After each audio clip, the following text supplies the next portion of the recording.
All right, I'm live. Good afternoon, everyone, and welcome to today's episode of A Little Bit of Everything. I'm going on it this time because I got a lot of engagement last night and I ended up streaming for over 2 hours. And I have a conference call that I need to participate in at 7 o'clock. So I pulled off my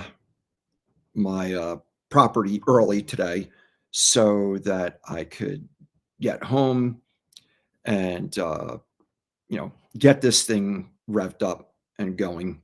So in case a bunch of people show up again and we have another long conversation. So here I am, and I think I'm just going to take my time for a little bit here because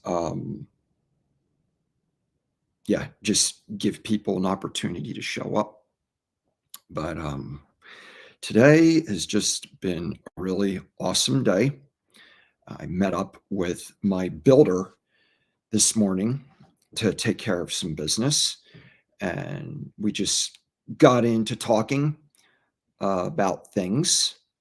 And that is part of the reason that I'm wearing the hat that's associated with his company today, the Fitzgerald Company.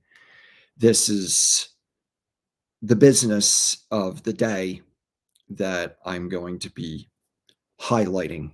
As I said, I usually take some time in each stream to point out a particular business to just give them attention. And this is the business of today. And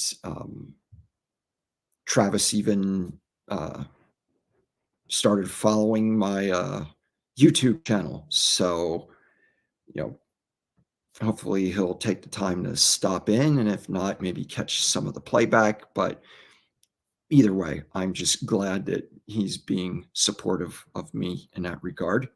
So I want to be supportive of his business because, after all, he is building my house. So he texted me later today and he was like, "Hey, I also have shirts and jackets." So I told him I would check those out next week so I can possibly have some more merch that I can display on his behalf.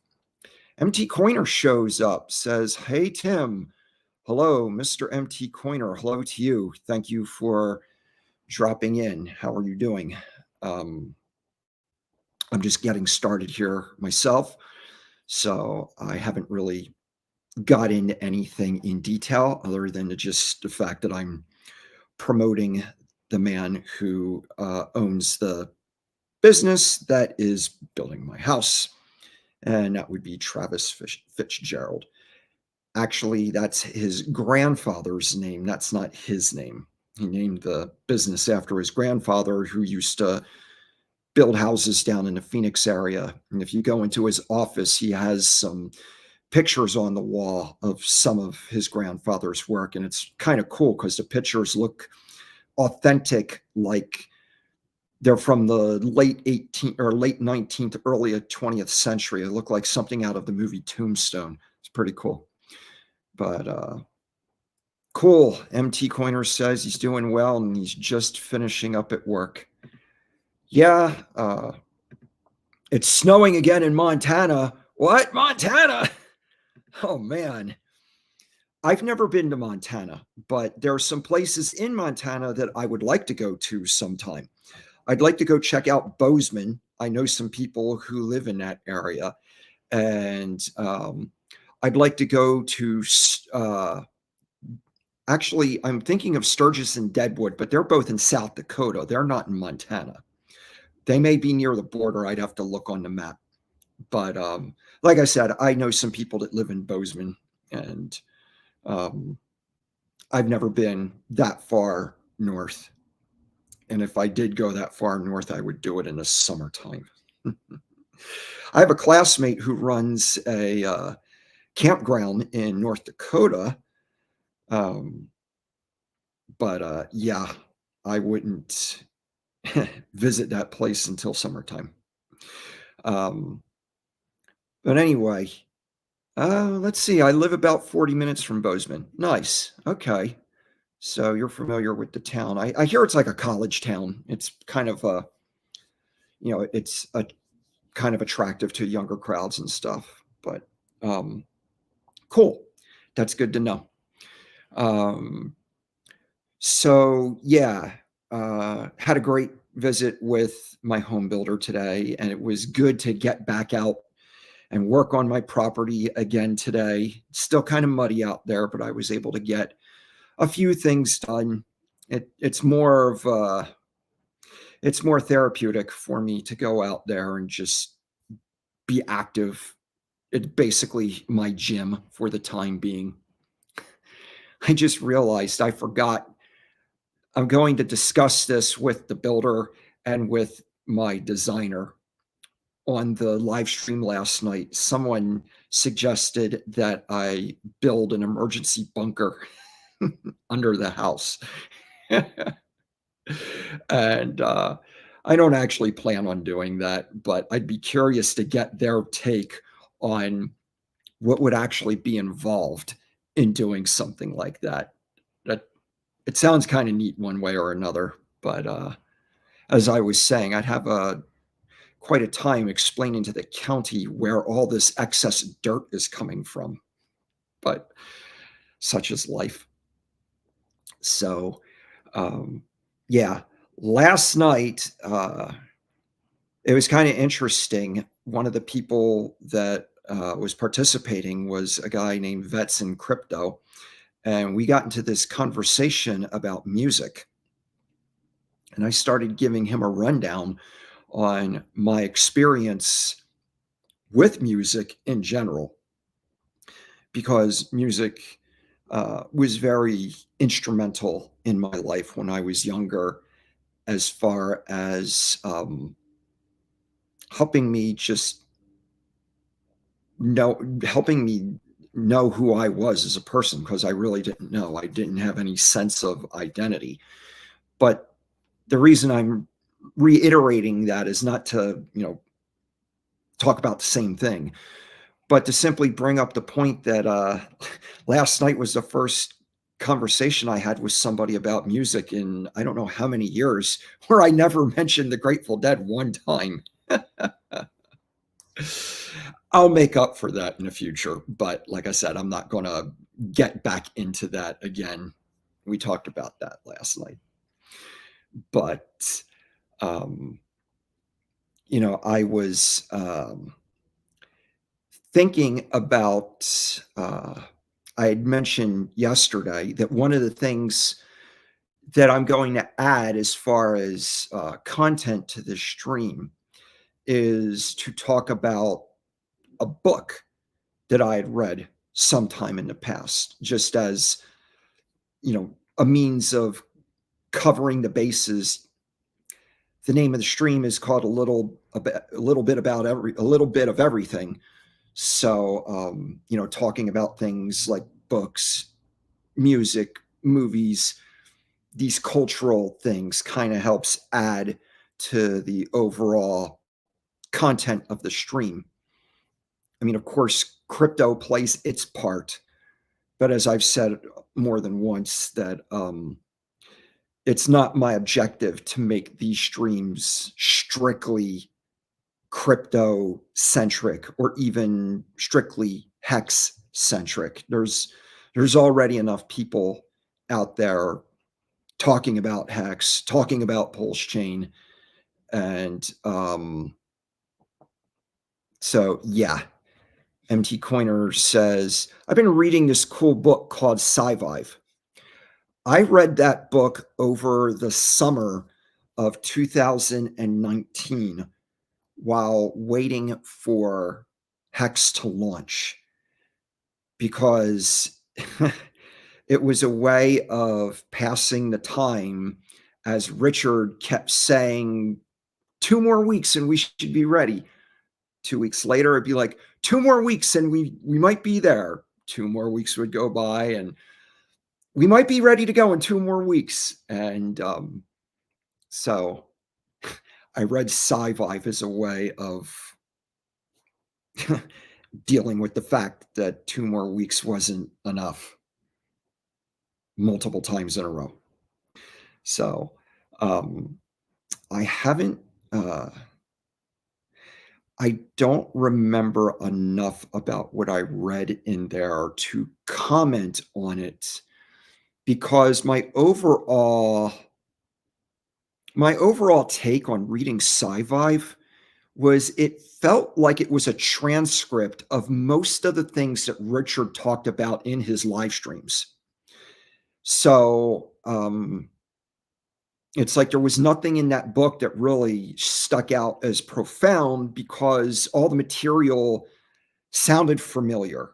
I mean, not that the things that Richard had talked about weren't profound in themselves, but like I said, reading the book was basically like reading the transcript of several of Richard's early live streams, which, like I said, you know, I enjoyed Richard's early live streams very much. So it's like the minute I started listening to Richard, I knew right away that this guy's one of the smartest people in crypto. And if this guy builds anything, it's going to work. It's just he had what it took in that regard. So anyway, the book that I was going to highlight as part of this particular stream is a book that was first brought to my attention in 2012. And it was one of those books that it showed me something about myself that I didn't really was not aware of, but was always there. And I'll explain what I mean by that by bringing up a web page that has this book on it. And the book is called Why Government Doesn't Work by Harry Brown. And Harry Brown, I didn't know who he was when this book was first brought to my attention. It was the title that really grabbed me because I've always had an interest in government. And like since the year 2000, I didn't really feel like I could participate in any kind of state affairs uh, without compromising my conscience. But then when I came across this book in 2012, 12 years later, that changed that for me because Harry Brown, he's deceased now, but he was the libertarian candidate for the president of the United States in both the 1996 and 2000 elections. And I had no idea about that. But as I read this book, the thing that it really showed me about myself was that I've been a libertarian my entire life and didn't know it. I thought I was a Republican because when I was a kid, I was more drawn to the things that Ronald Reagan said versus the things that Jimmy Carter said. Um, the 1980 election was, I was 10 years old at that time. And that's the first election that I remember in my life where I paid some kind of attention to the candidates that were running. So I'd always identified with being a Republican. But then, like I said, in the year 2000, just something was brought to my attention about the cause and effect relationship regarding one's participation in political affairs. And that's when I realized that I just didn't feel like I was free to participate in that space anymore.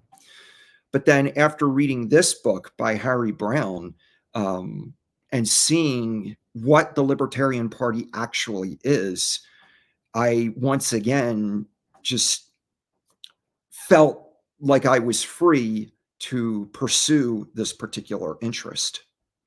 But basically, in this book, each chapter addresses why government should not be involved in certain areas of life. And the reason government shouldn't be involved in these areas is because the only thing that government can contribute to anything it participates in is force. And for example, there's a chapter on education. Government should not be involved in education. Government doesn't work when it gets involved in education because all it can do is force people to go along with whatever is the popular narrative in the curriculum. It doesn't allow people to relate to that field from a place of conscience. Another chapter in the book addresses the field of healthcare.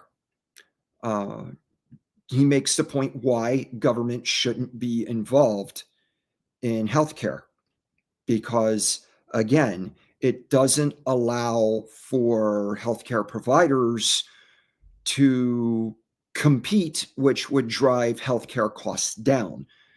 If the government gets involved and it forces people to go along with a particular insurance company or program or what have you, that takes away from the freedom of choice that individuals have that make use of that. Now, with me personally, I don't think I'm in any healthcare database. I haven't been to a doctor since 1998, and that's because I really haven't been that sick that I've needed to go to a doctor. I learned how to create health, essentially, and I've been on purpose about that ever since. But that's just another example in his book demonstrating why government doesn't work when it gets involved in these other areas. And so, as I said, as a result of reading this book, this is how I got involved in the Libertarian Party. I didn't get involved right away. It wasn't until after I moved to Arizona, where I'm at now, that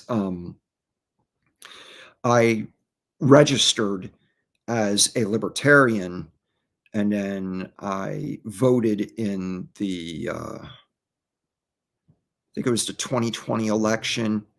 I may have voted in the 2018 congressional election, just whatever election I was qualified to vote for in after. No, it was the 2016 election. That's right, because I moved here in 2015. I registered as a libertarian when I got my driver's license transferred, and I voted in the next election for the libertarian candidate. And I remember after that, I was contacted by somebody who was part of the Libertarian Party here in this county, and he asked me if I would be willing to distribute some, like, these little postcard things to registered libertarians here in my precinct, to invite them to a meeting, a county meeting where they wanted to elect county officers, because there were people that were organizing the Libertarian Party here in Yavapai County. And one of the people behind that was a guy named Adam Kokesh. And he was basically wanting to become the libertarian presidential candidate in the 2020 election.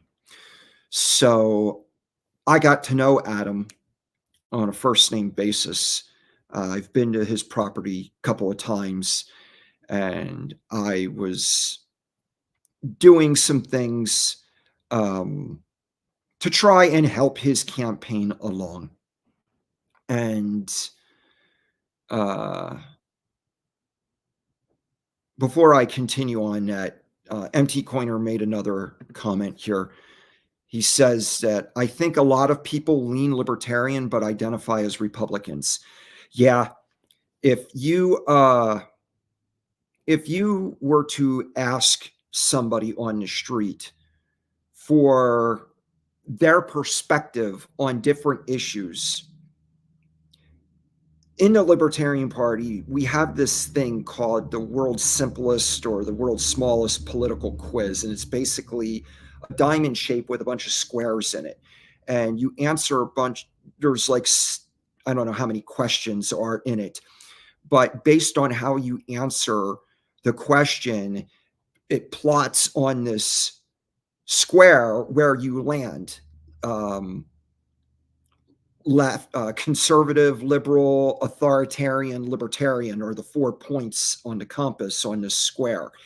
And if you ask people for their response to these questions, most people realize that they're actually libertarians. And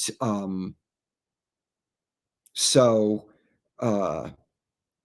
the reason that many people identify as Republicans is because of the conservative factor that is involved in the Republican Party. The fact of the matter is, the Libertarian Party is attracting more and more conservatives, especially among younger people. As a matter of fact, at our most recent national convention, there is a caucus that is within the Libertarian Party called the Mises Caucus. And it consists of mostly young people, and they literally swept all of our national offices at our last convention. President, vice president, or actually chairman, vice chair, secretary, treasurer, they took them all. And at first I was kind of not very supportive of Mises, but I have to admit that was pretty impressive how they just came in and just took it all over. So I'm I'm I don't belong to their caucus, but I'm on their email list, and I am supportive of the people who are part of that are doing their part. At least they're involved. So anyway, my involvement really got accelerated when I became acquainted with Adam. And it's Adam and I did kind of go our separate ways because when Hex came out in December of 2019, and I saw him at the Arizona State convention in January of 2020, which was like literally like less than a month, maybe 6 weeks after Hex launched. And I gave him a card that had my ref link on it, and I'm telling him about Hex, and I'm like, dude, you've got to get these T-share things. You've got to, like, even if it's like $100, buy $100 worth and like stake it for like 10 years and maximize the share rate.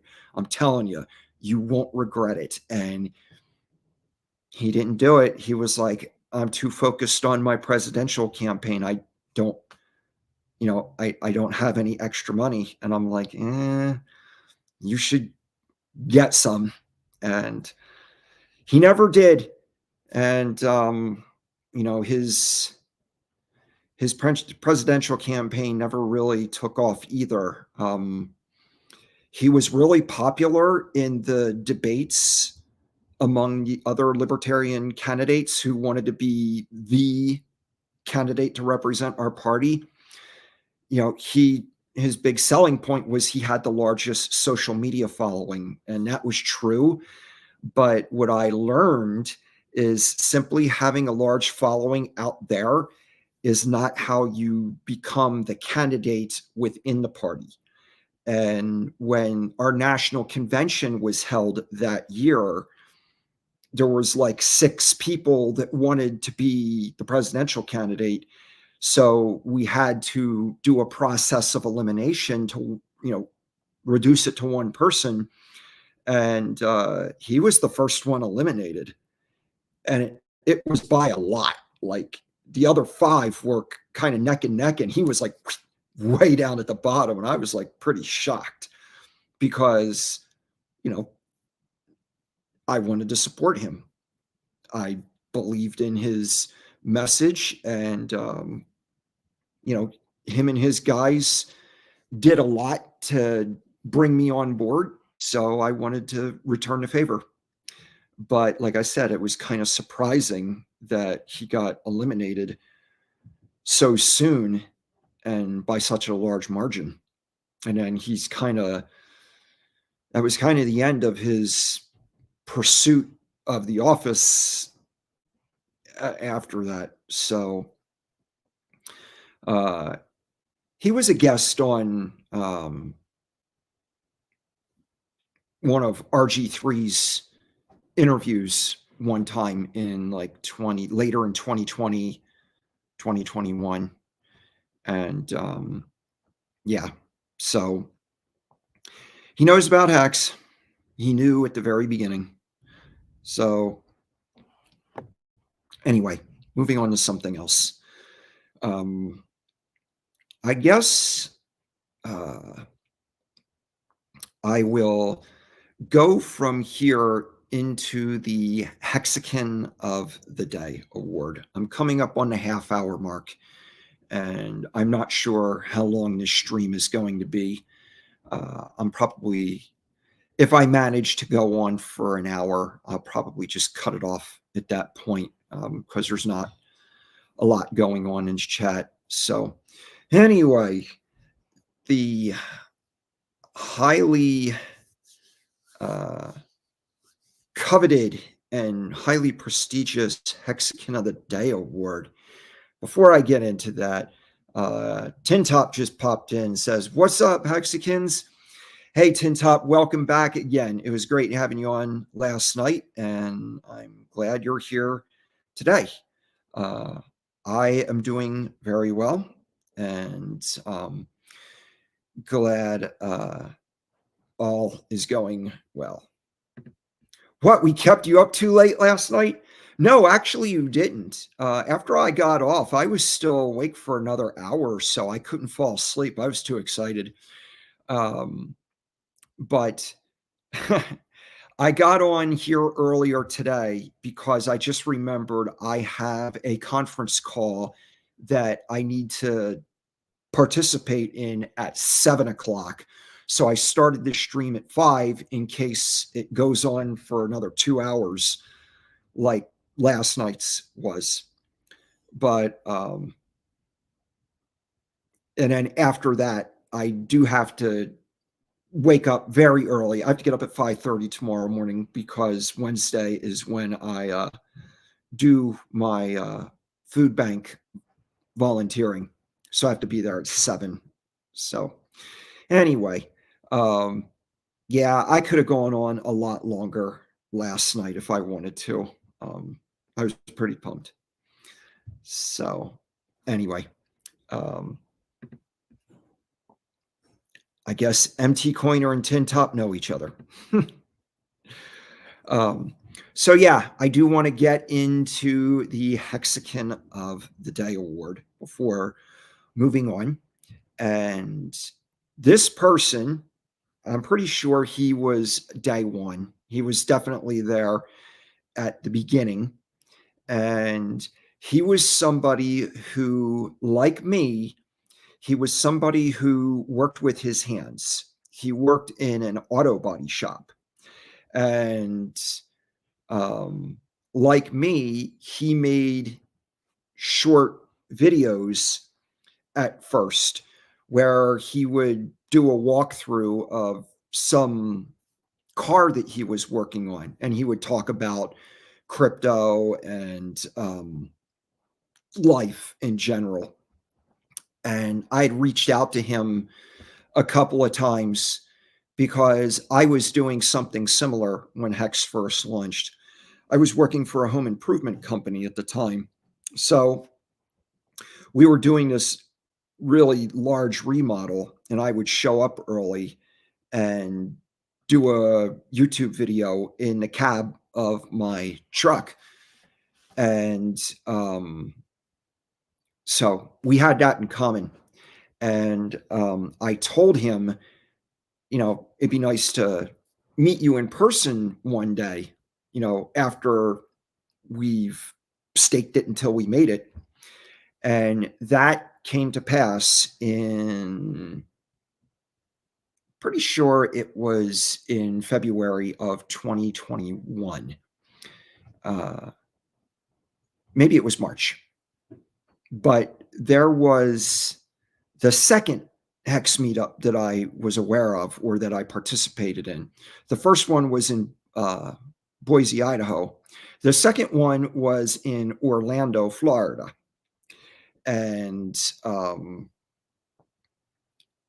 this person was going to that meetup.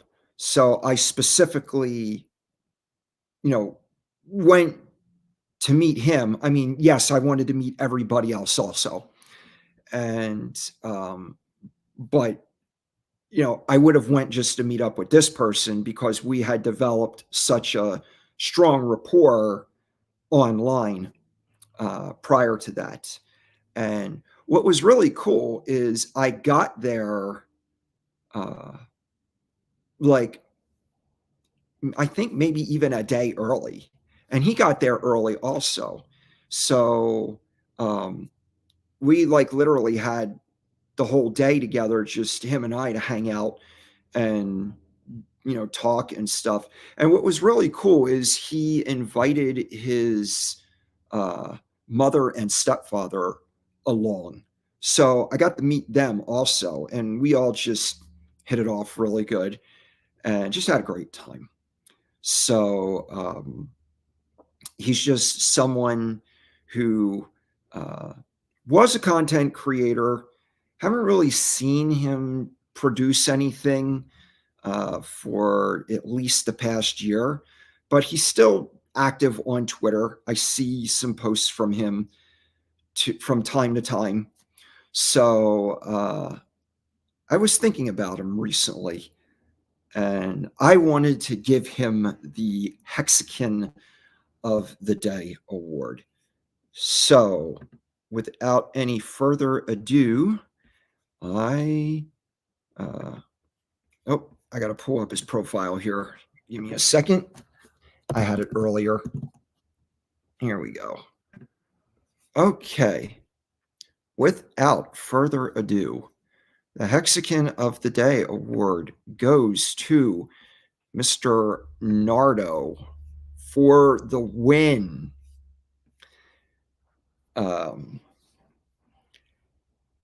Yeah, as I said, I've known Nardo since the beginning, and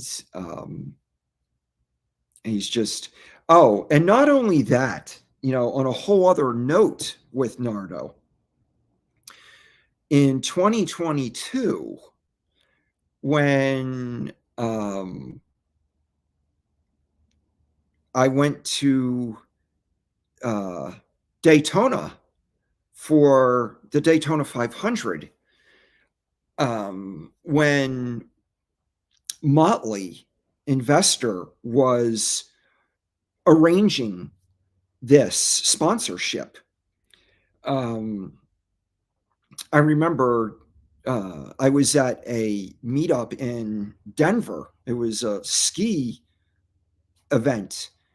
And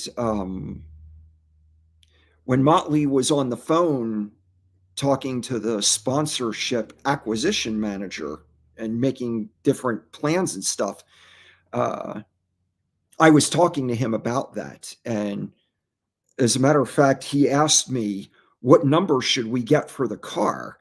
And I think he read like two or three choices, and 55 was one of them. I'm like, dude, 55. 5 5 on one door, 5 5 on the other door. 5 5 5 5. Quattro Cinco stakes, man. So that's how the car got that number.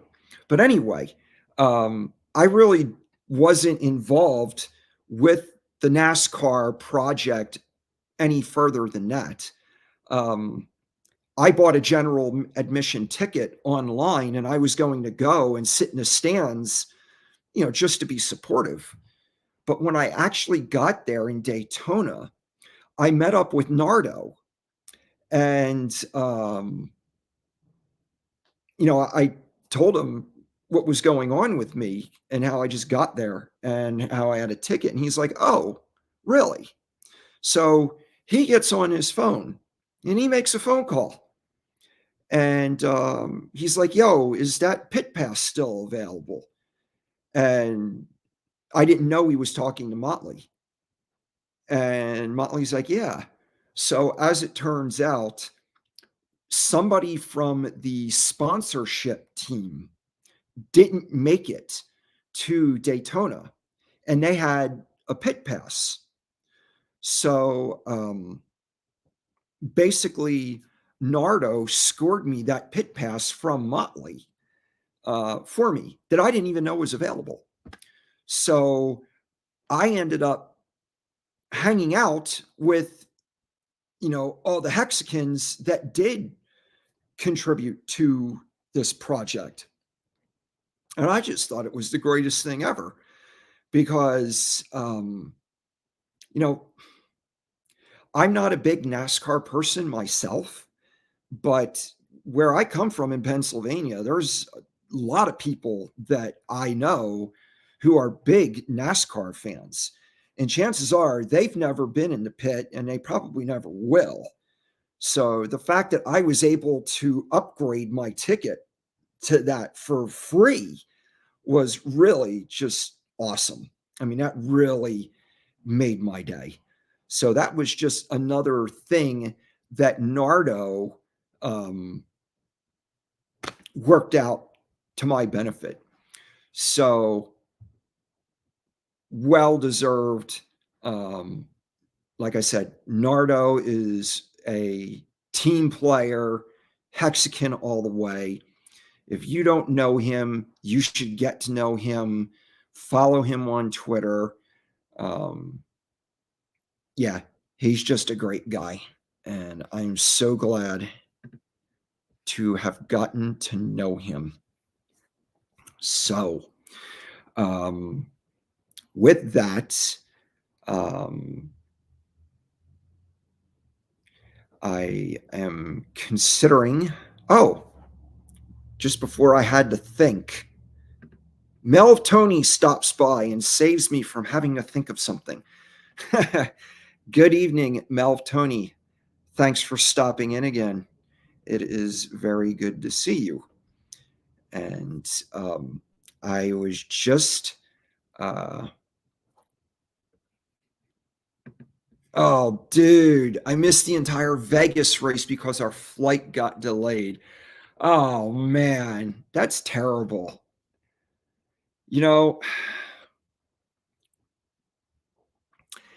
Ever since the incident of 2020 happened, I stopped flying. I just kept hearing all these stories of people having issues with the airlines because of all the restrictions that were imposed.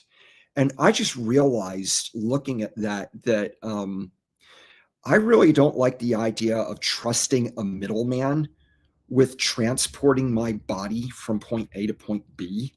And I realized, especially now that I have a Tesla and I could pretty much just jump in my car and drive anywhere. I don't want to fly anymore. I'd rather just drive, even if it takes days to get there. I just feel better about being responsible for my own transportation. This, I just have a really bad feeling about airlines now. There's just too many, I've seen too many incidents that just uh, I don't appreciate. Yeah, and that's what I was getting at. You know, they made us wear face diapers the entire time. Even that wouldn't be that big of a deal to me. The thing that was the thing that really made me think was I just had this scenario in my mind that I would fly someplace, and who's to say whether or not they would let me back on the plane because I didn't have a certain type of passport. And I just didn't want to put myself in a position where I would have to play that kind of game and end up being stranded because somebody just decided to impose some rule at the last minute regarding who is and who isn't allowed on the plane. I'm just like, no, nope, no more middlemen for my traveling. Now, granted, if I want to travel overseas, you know, then I'm going to have to play that game. But I don't have any plans to travel overseas. All of my travel plans really are involving, I'd like to go to Belize. I'd like to go to Argentina. Um, you know, I'm going to have to fly if I get around to going to any of those places. But yeah, for now, I really don't plan on going anywhere, really, because of my house building project. I really want to get, I at least want to get the foundation finished and get the framing done so I can, um, excuse me, so I can get some temporary electrical power and park my vehicles there and store my stuff there without it getting wet. Um, Once I get built to that point, my goal is to get to that point by the end of this year. Um, and then after that, then I'll be more open to doing some traveling. But for now, I'm pretty homebound. As I keep saying over and over, I really want to go to Vegas in March, at least for a day, because I'm only a couple hours drive away. I'd like to just be able to stop in and say hello to people. I don't know if I'm going to be available for the entire 4-day event. I may be there for just a day and a half, but I don't want to keep repeating that over and over. Melv Tony is dropping some serious data on us. And I'm glad that eHex is at a penny. Um, I'm still a big fan of eHex because that was Hex at first. And my entire staking ladder was built based on eHex. So I would like to see eHex return to a certain price position and stay there, to have some kind of support there, because my staking ladder was built on eHex. My whole point with all my Pulse Chain assets is to not sell any of them. And unfortunately, after 6 months of not selling anything, eventually I did have to sell something for house building expenses. And I don't want to do that. I want to just rely on eHex. So 1 cent is better than nothing. But I'm doing everything in my power to pump all of our bags. And that's why I'm doing these live streams. And yeah. So thank you, Mr. Melv Tony, for dropping some data on us. And of course, the incentive token. My third favorite token in our ecosystem is the incentive token. So it's nice to see that above $3. If we can remain above $3, then that will, you know, be a support price for us. So we'll see as time goes on. But yeah, thank you for dropping that data on us. That kind of saves me some of the trouble of having to pull up my own price charts and comment on them.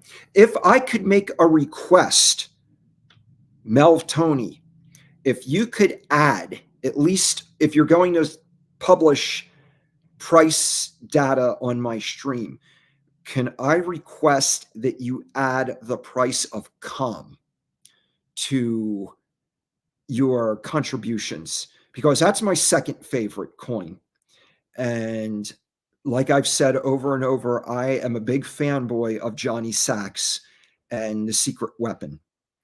And even if you just publish the price of COM on Pulse Chain, that's the asset that we're trying to build value behind to serve as a rebate for people who stake HEX. And as a matter of fact, I saw, let me see if I can pull this tweet up here.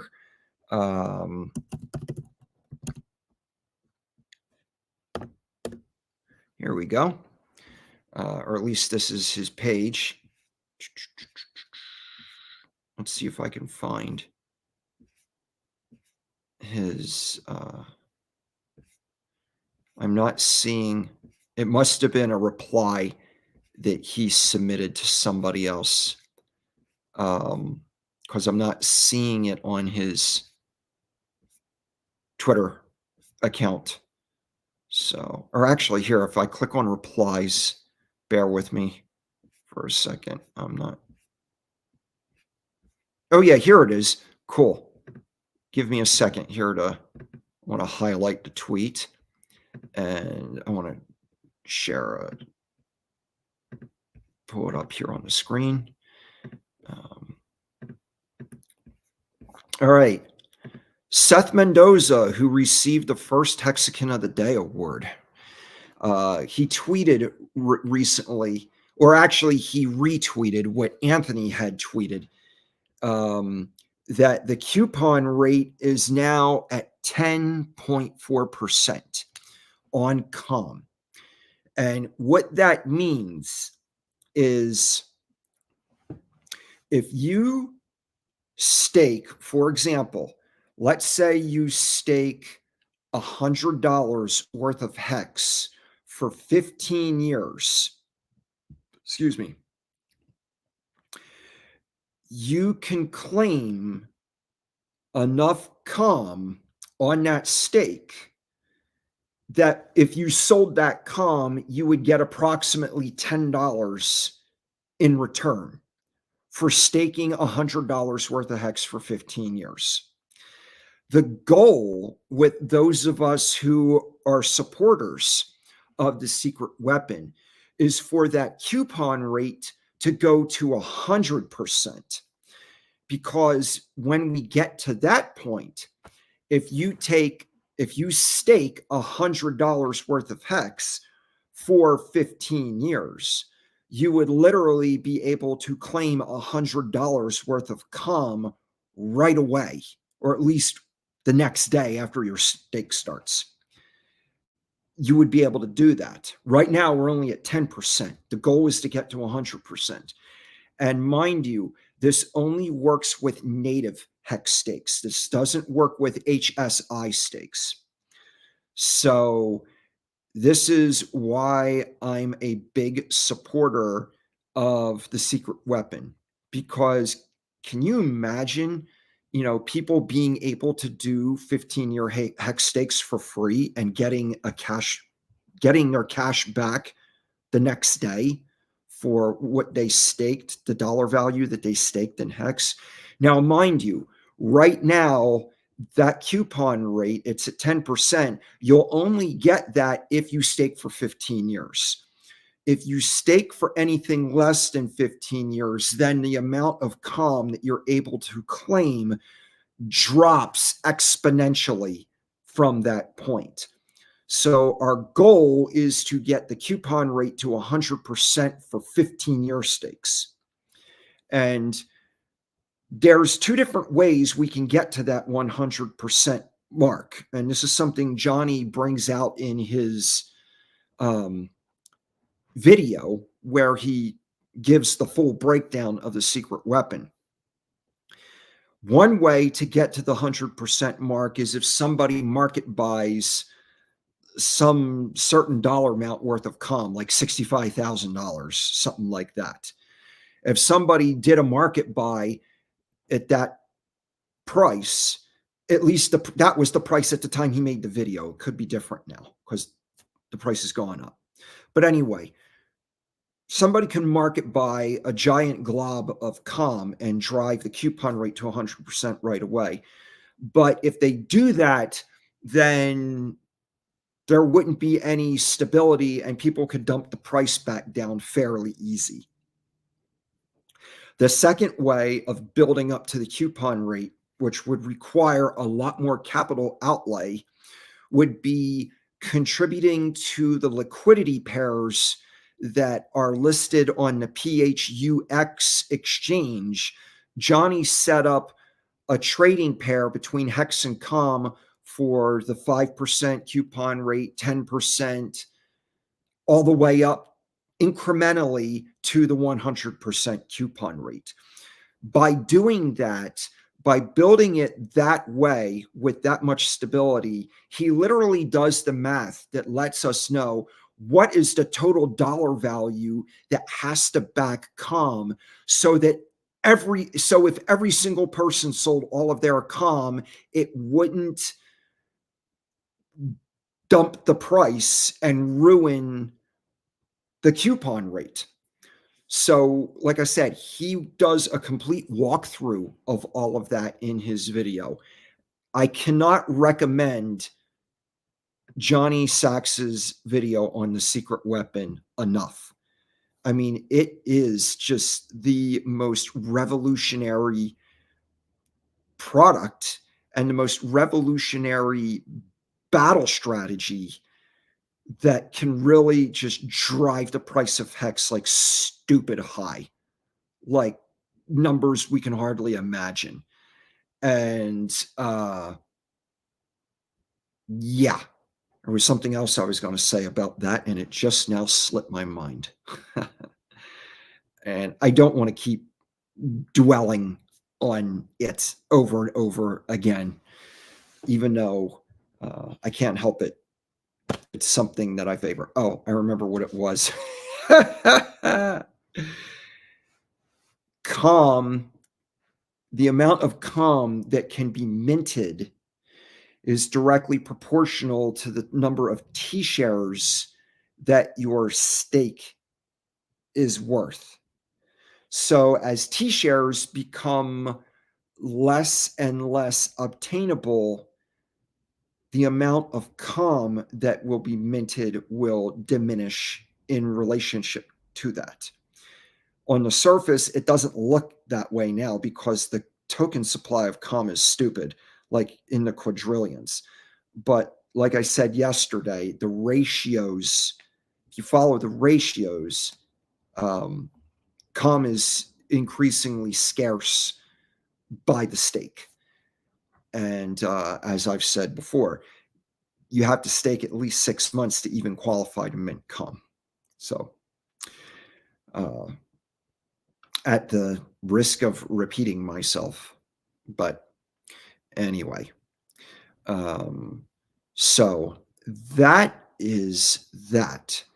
So I've covered all the things that I wanted to talk about. You know, I have a list of things that I do, like different subject matter that I like to discuss each day. And I think I hit on all of them. I didn't talk about a movie at all, and I'm probably going to save that till tomorrow.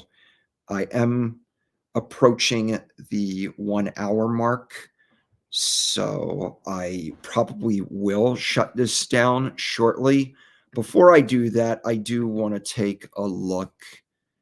I want to take a quick run through Twitter and see if there's anything that has been posted in the past hour or so that is worth mentioning. First thing I'm seeing here, the Hex payout per T-share today, 6.91 on Ethereum, 6.81 on Pulse Chain. We are closing in on the 7 Hex per T-share payout. That is going to be beautiful when that happens. Crypty Girl is going to have to update her video on T-shares soon, and from 6 to 7. And that's going to be wonderful. Let's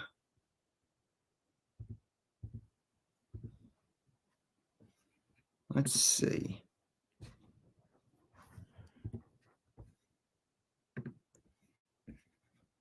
Okay. Here is a post that just popped up that I do want to share with everyone just because I like it. And I like the person posting it. This is from RH Max.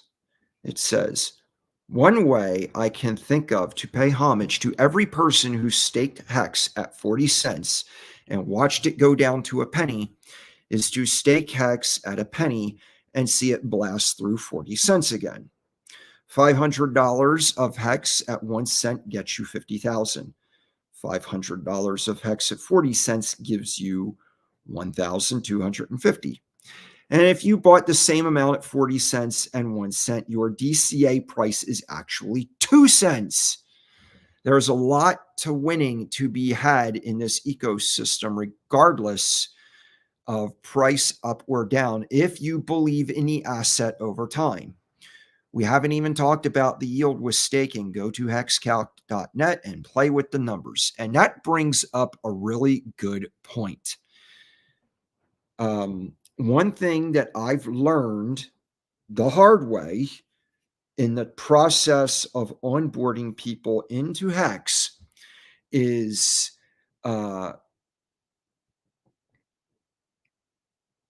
onboarding people who really didn't believe in the product. They believed in my enthusiasm surrounding it because I was working it the way it was designed to work. I was building a staking ladder. I was setting myself up to get paid every month. I was doing everything that I knew, and I was putting everything that I could into it because I believed in it. There were too many people that bought in to Hex who didn't really believe in it. And as a result, they bought in at a higher price. And when the price dropped, they're crying to me, even though I told them from the get-go, this is a volatile asset. These prices can go crazy high and they can go crazy low, and you got to be prepared for it to go crazy low. And if it does go crazy low, well, then that's an opportunity for you to buy more at a cheaper price. But unfortunately, there were some people that I onboarded who, didn't bother to buy at a cheaper price. They'd rather just complain about the fact that the price dropped. So, lesson learned. If you're going to talk to people about Hex, you have to build up their belief in the product.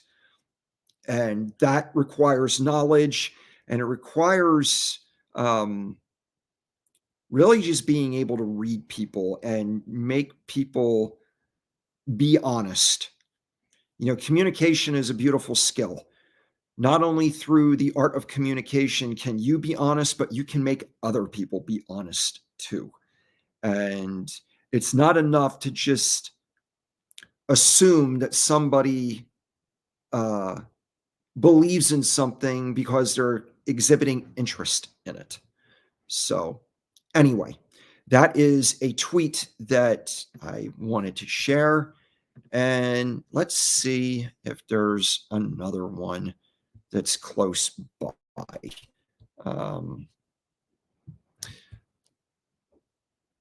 mm, hang on here.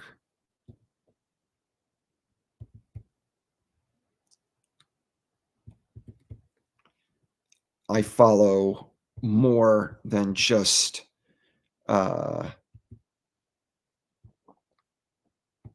crypto people here on Twitter.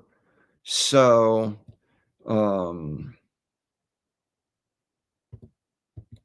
here's an interesting meme that I will share real quick here.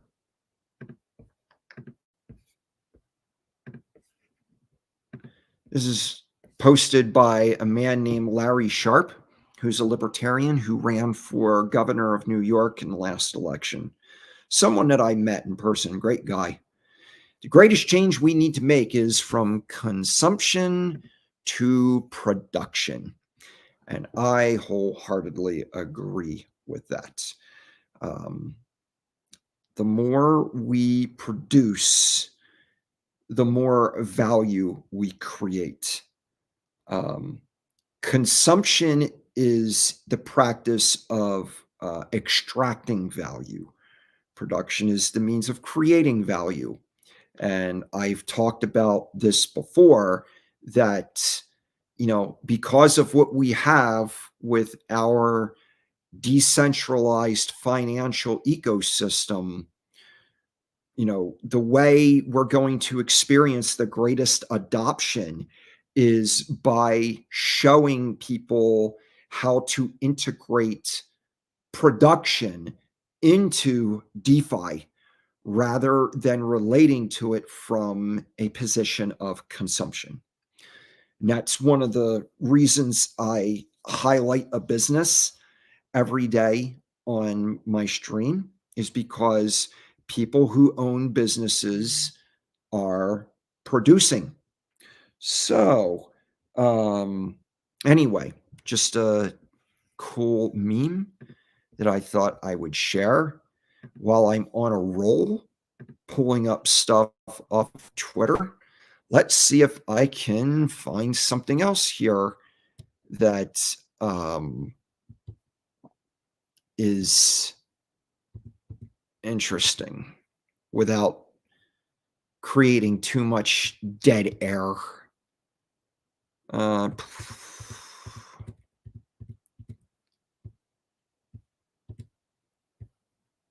mm,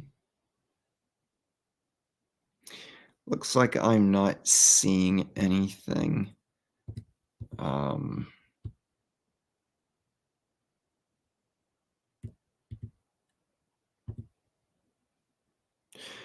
Oh, cool. Let me see. Oh, this is probably the best news I've heard all day. Let me share this. I just now saw this, and let me share it here with you. The question was asked, when Hex Stakes visible again on GoPulse.com? And Alex says, within 2 days, it's looking like, woohoo! GoPulse is like my favorite website on the entire internet.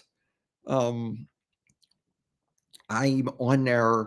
Well, I was on there multiple times a day, but recently, because my Hex Stakes have been not showing for so long, I haven't been looking at it at all, hardly. So I'm just as excited as everyone else that that is almost finished being resolved. So big thanks to Alex for everything you do.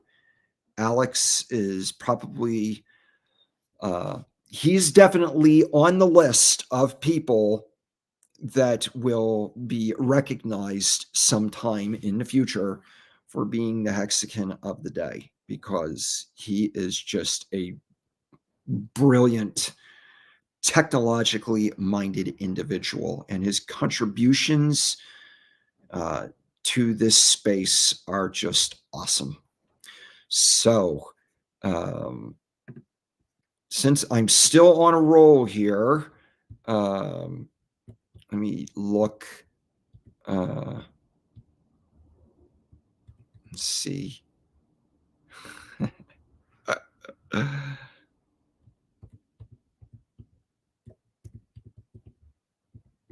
Let's see.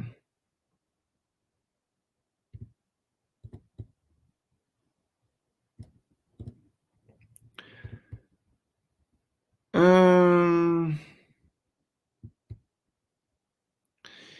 Going once, going twice. Oh, let's see. Here's something that I want to share.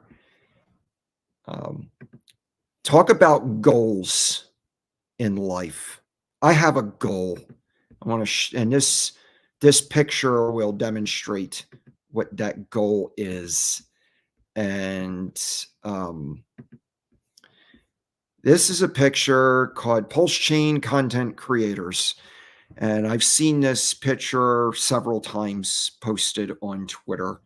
My goal is to have my mug on that list as a content creator for this space.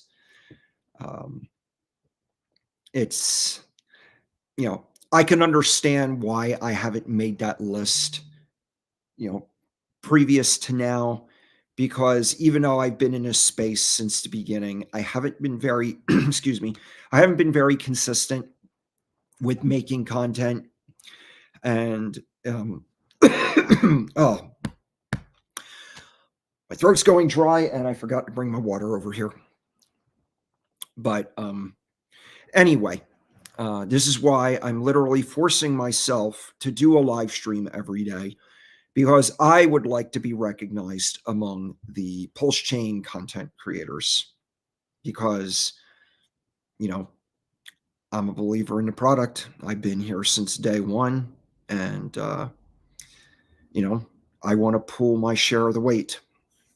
So here I am. And as long as I'm still on a roll here, I'm going to keep going, sharing just different things that I'm seeing here. Granted, something substantial comes up. If not, then I'm not going to continue doing that. I want to say here's something. I don't know this person, but they're an example of people that I would like to give a great big congratulations to. And that is the people who are earning a follow from Richard Hart on Twitter. I remember when Richard first started following me. I didn't make a big deal about it like publicly, but in my heart, no pun intended, I just felt I was just really happy because knowing, how popular Richard is and how smart he is, the fact that he's willing to follow me, or anybody else, um, to me, it's kind of a validation. I'll admit it's a validation to get a follow from Richard Hart because there are certain people in life that I want to earn their respect. And I have earned Richard's respect because he said so in reply to a tweet that he tweeted a while back about asking people what they learned in sixth grade. And I was one of the only people that responded to his question in a serious manner. So I don't take for granted the fact that, Richard follows me. And I feel that way about a lot of people who follow me. You know, I'm not the type of person who begs for follows. I'd rather earn people's respect and have them follow me because they want to, rather than me, simping and patronizing and begging. I can't stand that stuff. I've said it before, when people ask me to follow them, I specifically enjoy not following them. Subscribe to my channel. No, I'm not going to subscribe to your channel. There's only 24 hours in a day, and if you want me to pay attention to you, produce some things. Don't beg. So, congratulations to Pulsikin Patty for getting a follow from Richard Hart. Let's see. Move along here.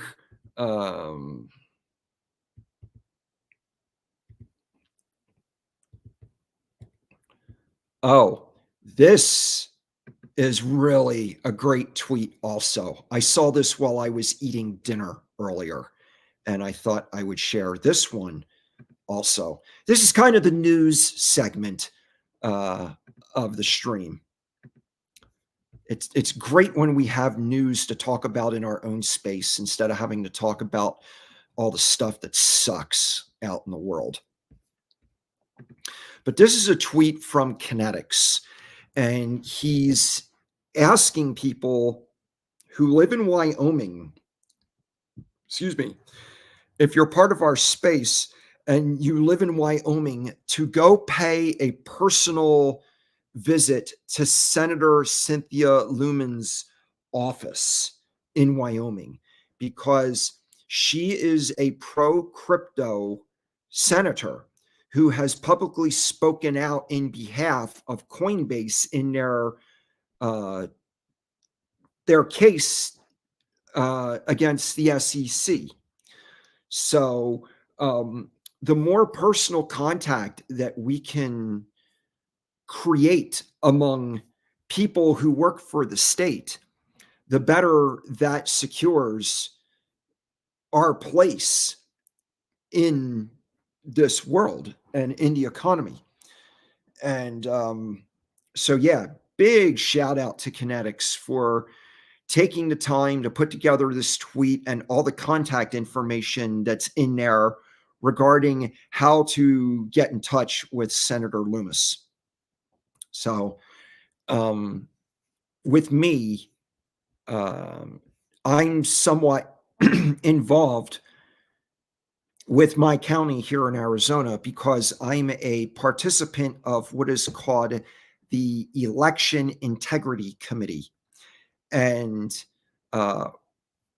basically, this was created by our county recorder. And she invited me and another person to represent the Libertarian Party on this committee because our goal is to let the people, at least in our county, know that there's no shenanigans going on with our electoral process, at least as far as the county is concerned. We can't speak for the rest of the country. We don't have that jurisdiction. But at least for our county, we're making sure that everything is above board. And I, as a member of this committee, have gotten personal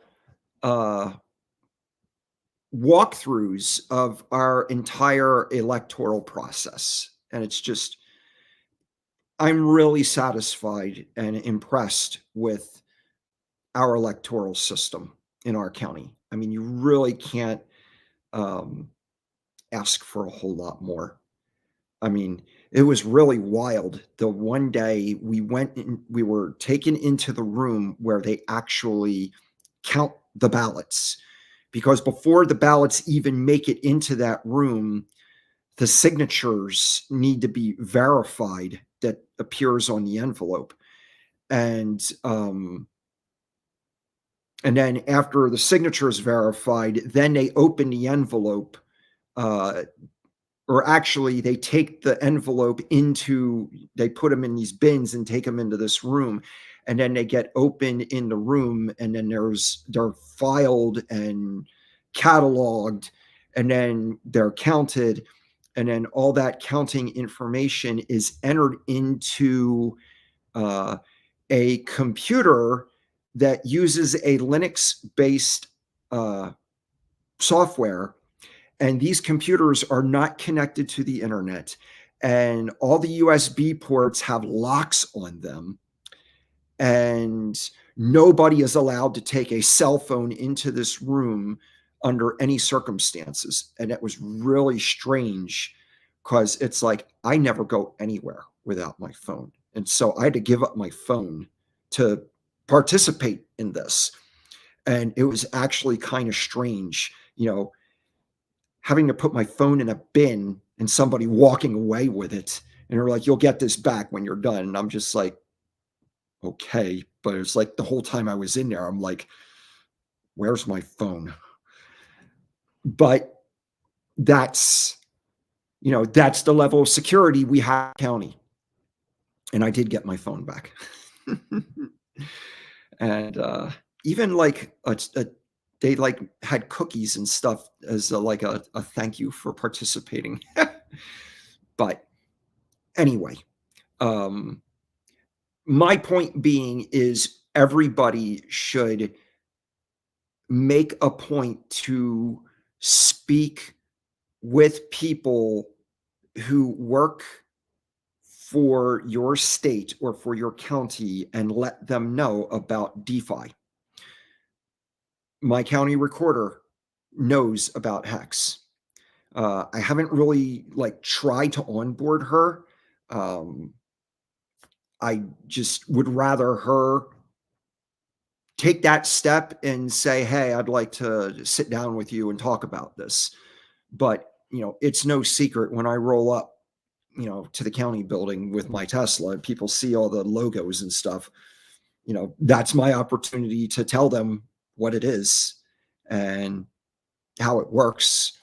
And the fact that Hex paid for that Tesla, you know, it wasn't my good looks and charming personality that paid for that car. It was Hex. So, um, you know, a person should say, "Oh, maybe if I stake Hex, I can get a Tesla." Well, yeah, if you stake it till you make it, let's go through some numbers and see what that looks like. But I want people, if they want to go to that level, I want that to come out of them. I don't want to push them into that. So, somebody came on here in chat and says, "Good to see you, Melv, Tony, Tim, Hexicans." Good to see you, Hexagon Greenhorn. Your title doesn't sound familiar, so I don't know if we've met or conversed on previous occasions, but thank you for stopping by regardless. It's always great to see new people if you are, in fact, new. Peace to you too, bro. And let's see, what is Tin Top saying? Hexagon Greenhorn, hey, buddy, it's been a minute since I've seen you. Okay. So, yeah. So that is that. I still have a little bit of time here before I have to get on to my conference call. Accessing the conference call is a lot easier than I thought it was, so I don't need a whole lot of time to get ready for it. So let me take another quick roll through Twitter to see if there's anything else newsworthy that is worth commenting on before I end the stream. And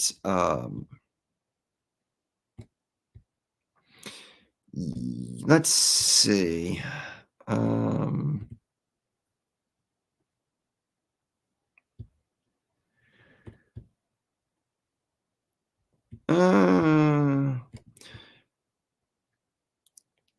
Here's something that I would like to comment on. This is something that I saw posted earlier that somebody here is saying that a huge Pulsex whale is exiting today. They've already sold 20 billion of their coins, and they either have 30 to 50 more billion left if the Block Explorer is up to date. Be careful. Um, you know, I know how frustrating this can feel to people, particularly newer people, seeing big bags dump. Um, you know, the fact of the matter is we are uh this is one of the effects uh of having a free market is that people have a right to dump.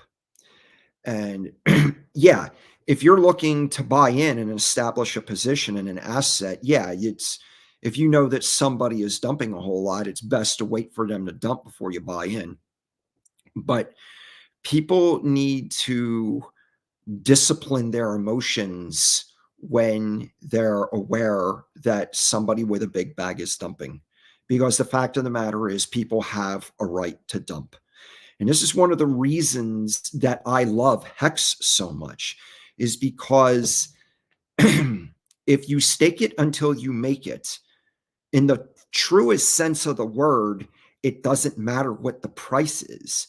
If you stake it until you make it when the price is really low, then as the price appreciates, your definition of making it simply increases along with that. So, you know, as President Clinton said, I feel your pain, but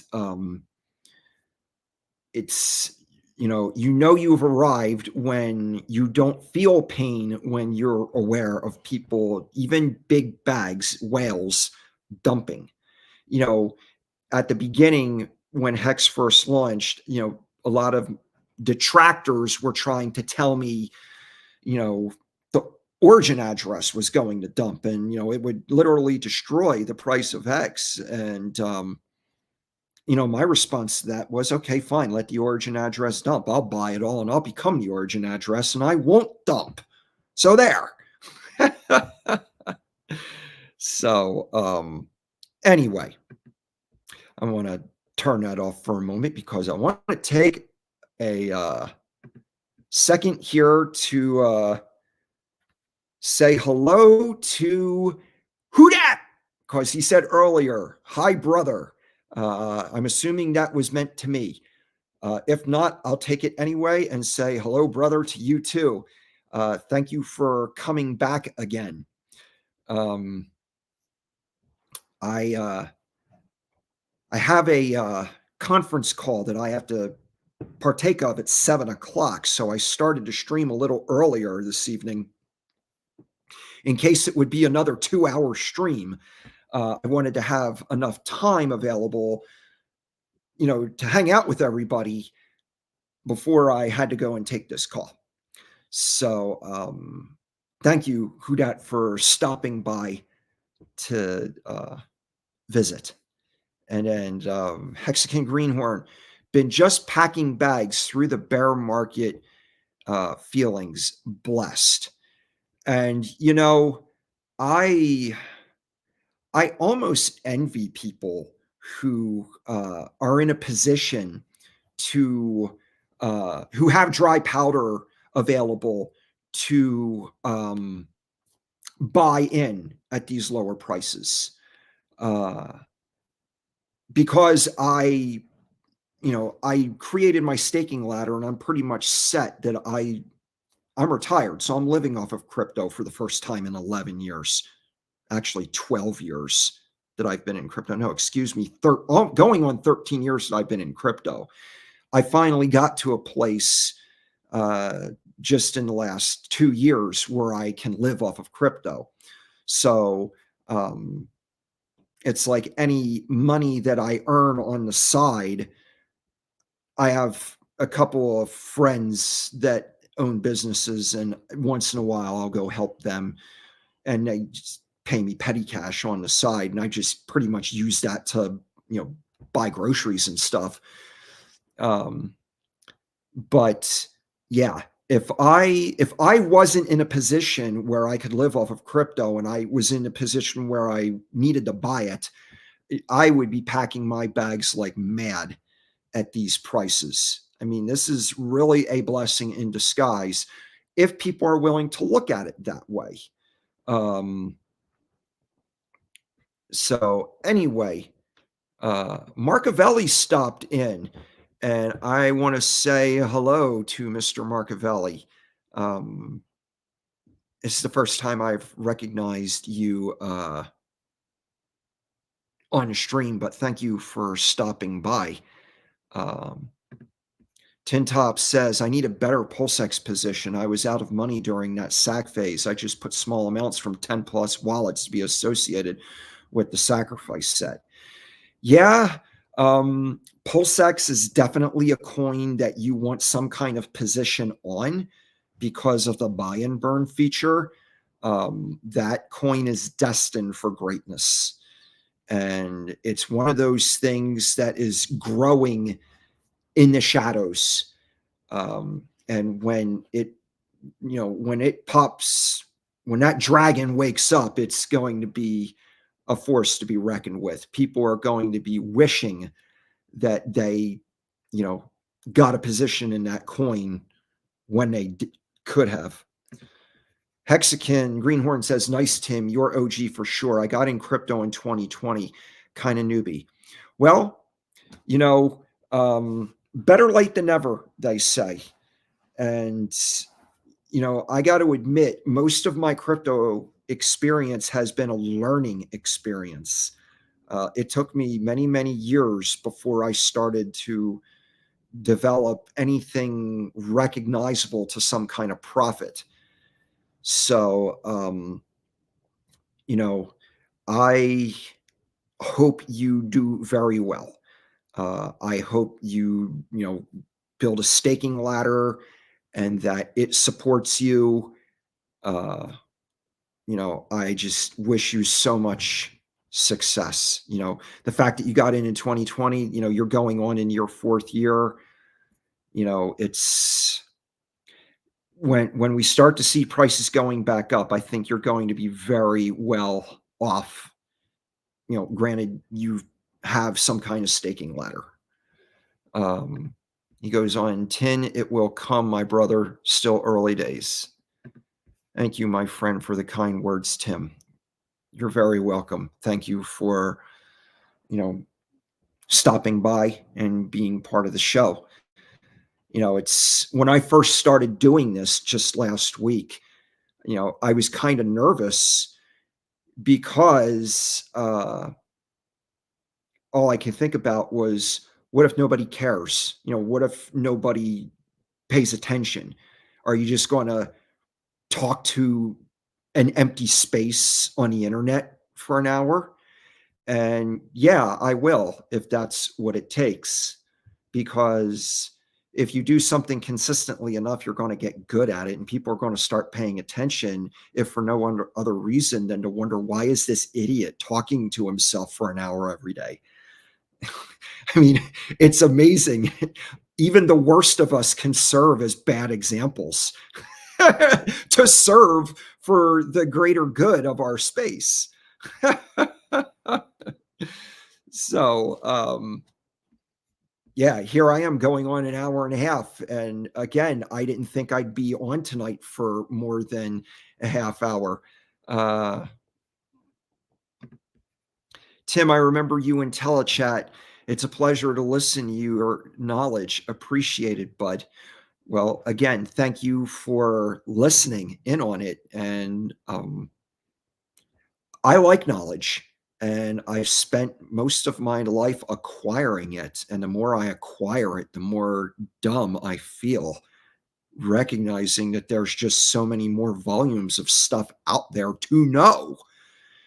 And I love sharing it with people. And I've been somewhat reluctant with that for a good part of my life, even though I've had some kind of internet presence for a long time. doing live stream takes it to a whole other level because it's like you're exposing yourself in a way that is different than if you just publish a website or you're submitting posts on forums or even tweeting. Um, you know, I get why people like to use pseudonyms and avatars and stuff, and I like being transparent. I want to connect with people, and I want them to connect with the real me. And I understand that's not for everybody, and I respect people's right to privacy. But it's like we all do what we have to do to get the results that we want in life. So I'm doing me, and I encourage everybody to do you. So with that, I'm going to continue looking down my Twitter feed to see if there's anything else that is noteworthy to share.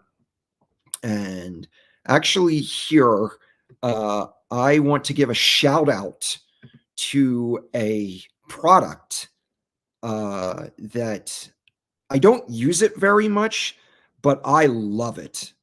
And I think everybody should use it and, uh, enjoy it to the best of your ability. And the person behind it, or at least the owner of their Twitter account, made a post that I want to share with you.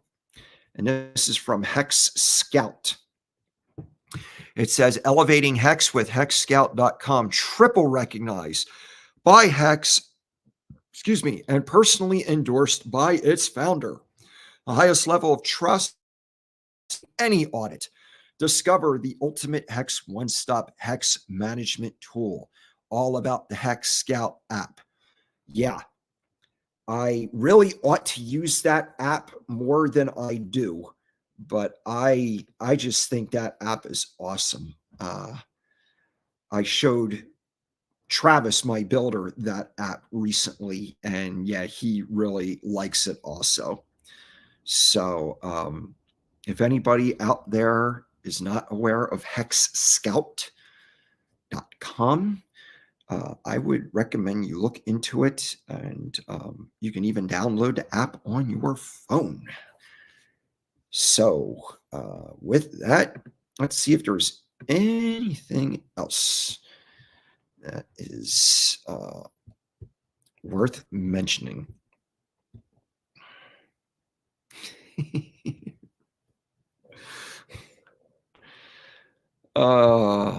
I just can't get enough of Johnny Chaos. That dude is hilarious.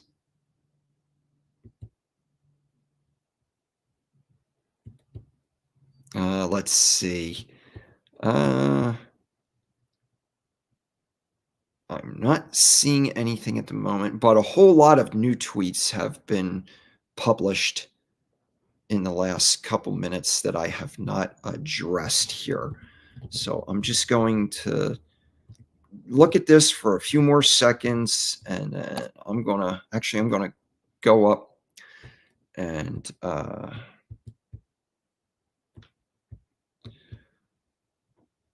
let's see.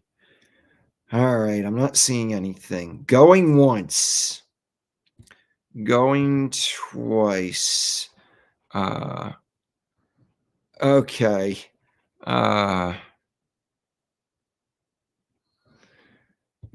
There's something called the Pulse Trailer Park that I haven't really looked at, but it looks kind of funny. Maybe I'll take a look at that before I talk about it in any amount of detail, but it does look kind of funny. Yeah. I'm not seeing anything else on here that's really worth addressing. And like I said, I don't want to keep creating dead air. So I think I will stop with that segment for now. Somebody asked earlier uh, a question about um, why would a cell phone be a problem for the voting machines if they couldn't be accessed? Well, see, the thing is, um, this is talking about the paper ballots. Uh, the paper ballots, whether they're mailed in or they're dropped off, um, most people in our county use paper ballots, and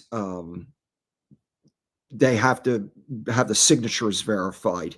Then those ballots that are in their envelopes are taken into the room, and you're not allowed to take a cell phone in there.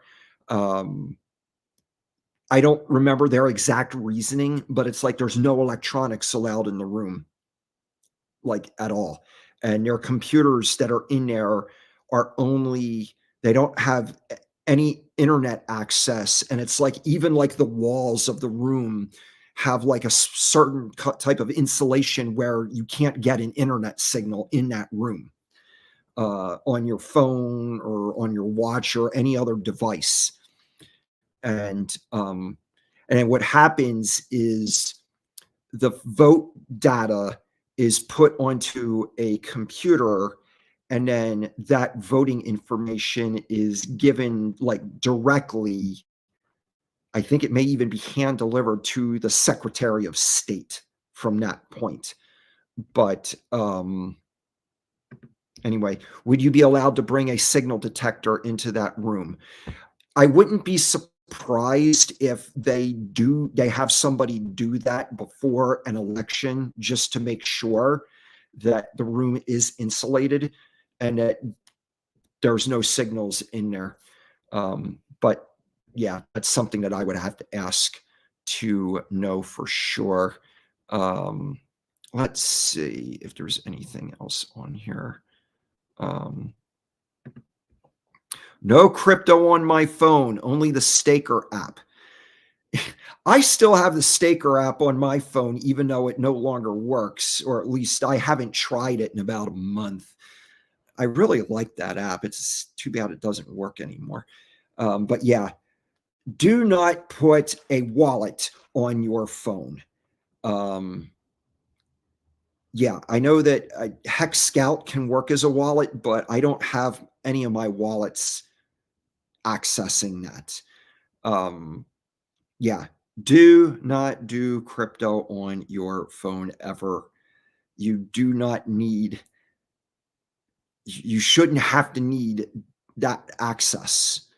Um, there was a guy named Hex19 who got SIM swapped and lost a lot of money because of that. And I remember Matty Allen reached out to him and took a very serious interest in his state of mental health because of his age and what he experienced.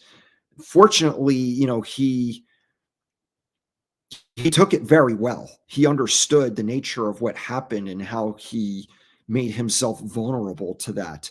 But still, nobody should have to, be subjected to that. So yeah, no crypto wallets on your phone. Johnny was on with Crispy today. Tin Top's must-watch episode. Nice. Yeah. Johnny and I go back to the beginning, and he was somebody that I went and visited right after I got free, and made it and was available to go around and see people. He was on my first tour of Hexicans that I went to go see. So I've been to his property and where he lives. And like I said, he reminds me of my youngest brother. He has different collections of different things that my brother collects. And Johnny, he's into modeling. So he has like a lot of masks and stuff in his studio. And my brother, even though he's not into the masks, he's into like special effects in movies and stuff. And just Johnny just reminds me a lot of my brother. So Johnny is always going to be, probably always going to be one of my top 10 favorite Hexicans in the whole world, which is why he's not going to be getting the Hexican of the Day award anytime soon. He's already got enough clout. It's like, if you don't know who Johnny is, get a life.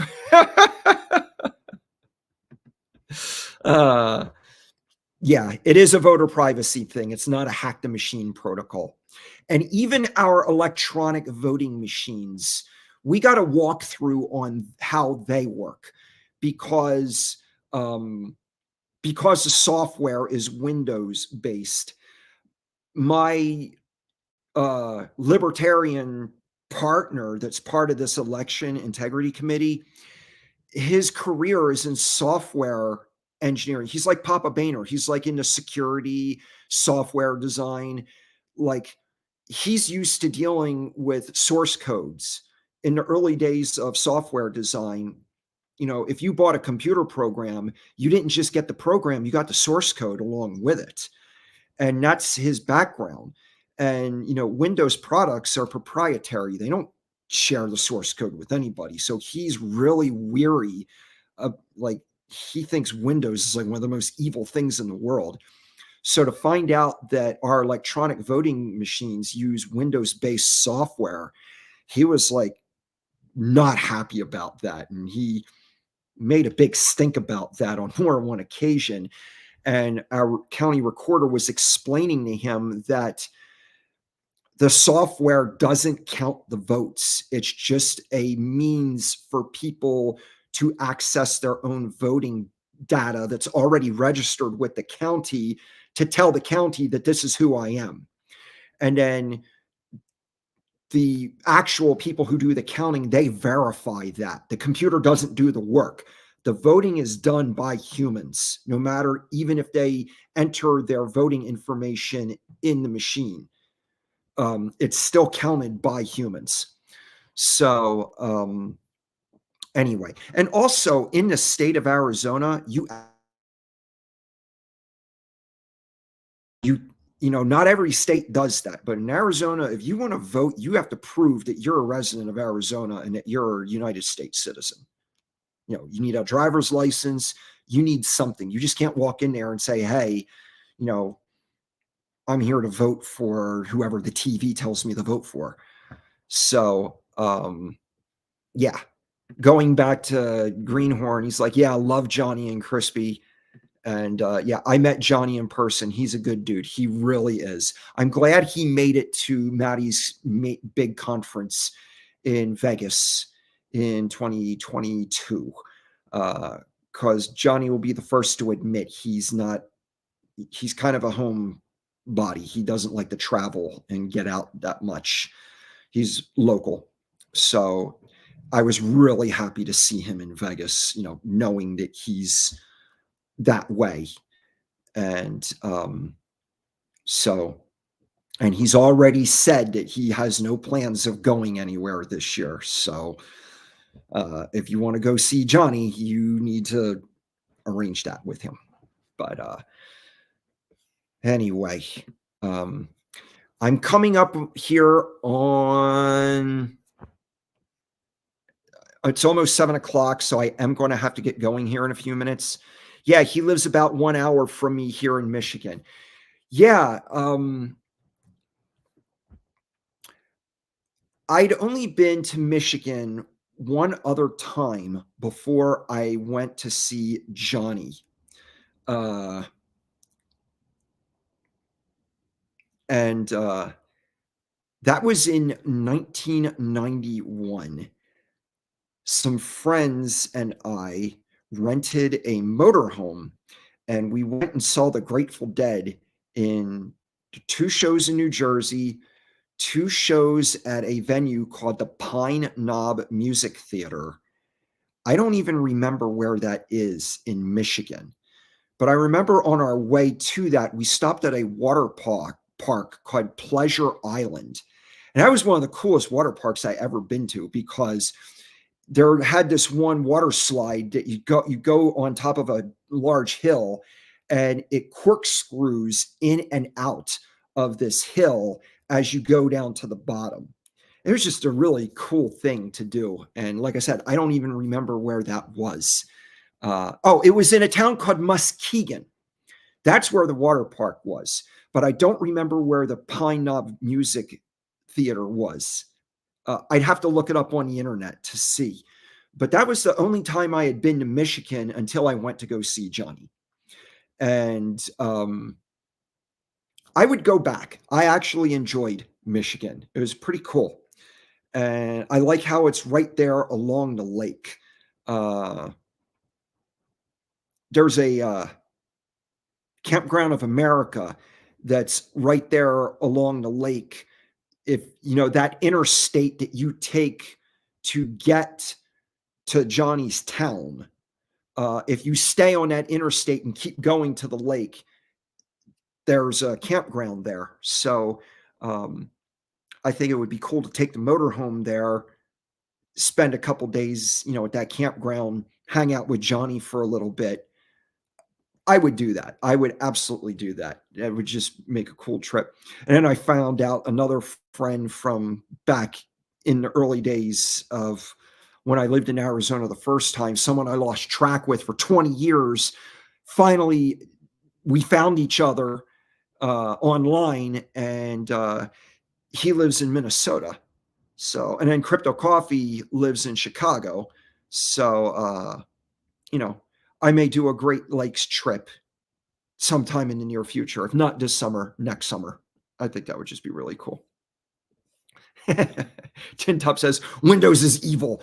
I once woke up and there's a good dip. Open the new crypto only laptop. Windows is updating. Oh no. I'm not a big fan of Windows anymore. I used to love Windows. I got my first Windows-based PC in 1995. It was given to me by a friend. I just moved back from Arizona back to Pennsylvania, and I met up with a friend, and I really didn't have money to buy a computer. So he took me into one of the rooms of his house, and he grabs all these components off the shelf and builds me a cabinet right there. It was a 386 with Windows 95 on it. Or no, it was Windows 3.1. He's like, here, have this, go play with it. And that was just one of the coolest things, because I got out of computers for a few years. When I moved to Arizona the first time in 1992, and before I moved, I was a super nerd, Commodore 64 nerd, from the time of junior high school until I moved to Arizona. And then I got rid of all my computer equipment to help earn money to move.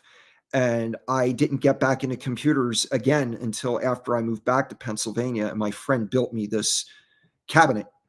And then in 2002, I got my first laptop, and that had Windows XP on it. And I loved Windows XP. I just thought it was the coolest thing. But then Windows went downhill after that. And eventually in 2011, I got something called Ubuntu. And that was my first Linux-based operating system. And I still use Ubuntu to this day on my desktop computer. I have a Mac laptop. That's what I'm using to stream on, because it has a better quality camera and microphone. But my desktop is Ubuntu, and I've used it ever since 2011, and I love it. I would, if I had time available, I would like to learn how to code on my desktop more than just using applications.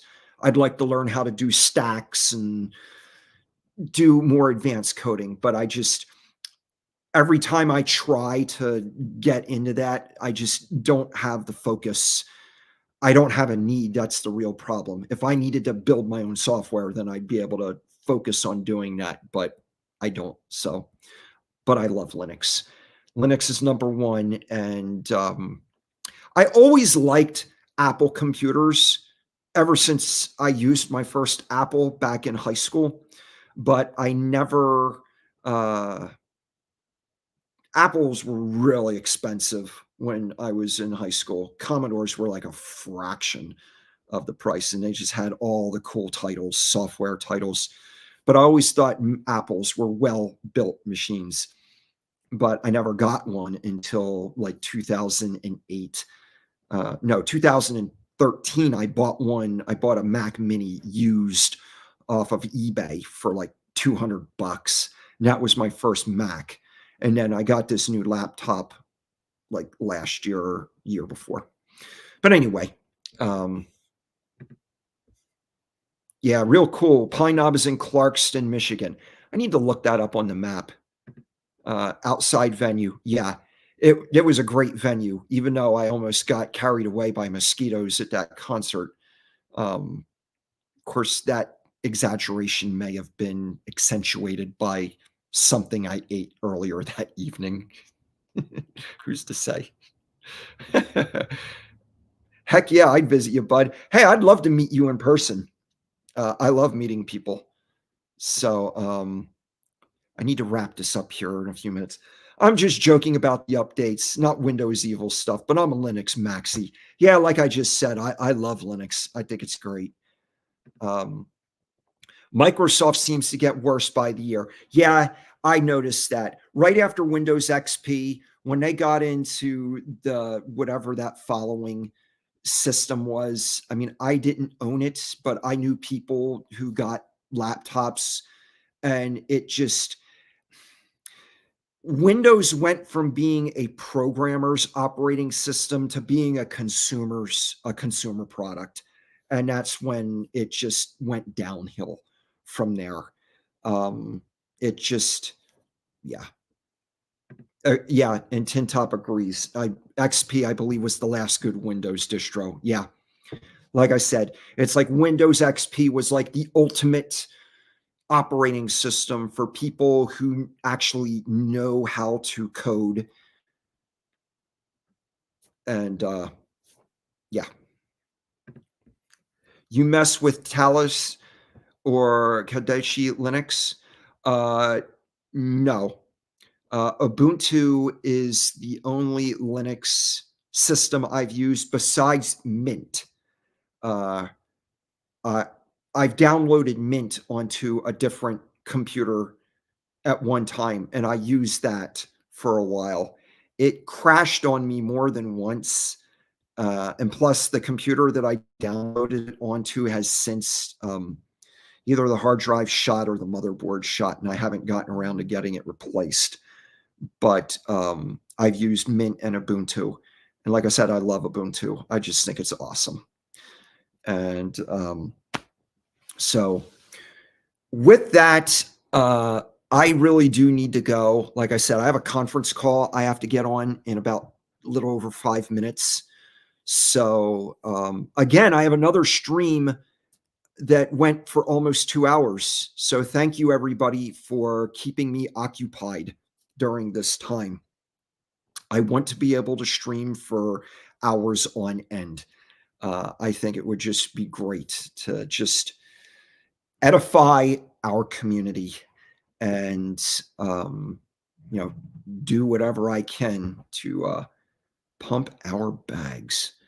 So privacy distros built in VPN and Tor. Really? That's interesting. I'd have to look into that.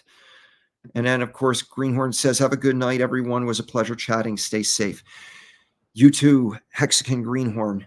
Have a good night. And everybody else out there, again, thank you for stopping by. Thank you for, feeding me ammunition. Yes. Idle hands, Yes, I do. So, yeah, have a good night, everybody. I'll be back on tomorrow, probably tomorrow sometime after lunch. I'll be on, and we can all chat and hang out and all that good stuff. So until then, see y'all later. Bye.